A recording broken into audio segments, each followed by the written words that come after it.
Guys, ഇപ്പോൾ ഞങ്ങൾ വാഴ സിനിമ കണ്ടിട്ട് ഇറങ്ങിയതാണ്. സത്യം പറഞ്ഞു വെച്ചാൽ മനസ്സും കൊടുത്ത പൈസയും മുതലായി. സത്യം. എന്താ സാർ? നല്ല സിനിമ, അടിപൊളി സിനിമ. നമ്മുടെ കൂട്ടുകാരൻ്റെ കൂട്ടുകാരനെ പറ്റിയ കഥയാണ്. നല്ല സിനിമയാണ്, ഫാമിലി പടം. തീർച്ചയായിട്ടും നിങ്ങൾ ഫാമിലി ആയിട്ടും ഫ്രണ്ട്സായിട്ടും ഭാര്യയും മക്കളുമായിട്ടും വന്ന് കാണാൻ പറ്റിയ നല്ലൊരു സിനിമയാണത്. നല്ലൊരു സിനിമ പറഞ്ഞു വെച്ചാൽ നല്ലൊരു സിനിമ. ഓപ്പണായിട്ട് പറയാലോ.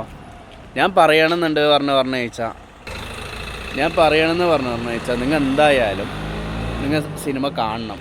എൻ്റെ അമ്മോ, ഹാഷിർ. ഞാൻ സത്യം പറഞ്ഞു വെച്ചാൽ ഹാഷിറിനെ ഈ ഒരു റീൽസിലൊക്കെ കാണുന്ന സമയത്ത് അതല്ല, ഹാഷിർ കലക്കി.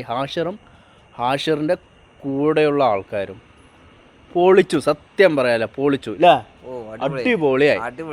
അതെ. ഓരോരോ ആക്ടിങ്ങും എല്ലാം കൊണ്ടും അടിപൊളിയായി. ഫസ്റ്റ് ഹാഫ് ആയിക്കോട്ടെ, സെക്കൻഡ് ഹാഫ് ആയിക്കോട്ടെ, അതിൽ അഭിനയിച്ച ഓരോ വ്യക്തിയും അവരുടെ ഭാഗം അടിപൊളിയാക്കി. ഇപ്പോൾ മസ്റ്റ് വാച്ച് മൂവിയാണ്. മാക്സിമം ഞാൻ പറയണമെന്ന് പറഞ്ഞു വെച്ചാൽ നമ്മുടെ ഫാമിലി ആയിട്ടും ഫ്രണ്ട്സൊക്കെ ആയിട്ട് പോകണം കേട്ടോ. നിങ്ങൾ എന്തായാലും പോകണം. എന്നാൽ ആ ഒരു ഇമോഷൻ കണക്ഷനും കാര്യങ്ങളും ഒക്കെ നമുക്ക് കിട്ടും. അതെ.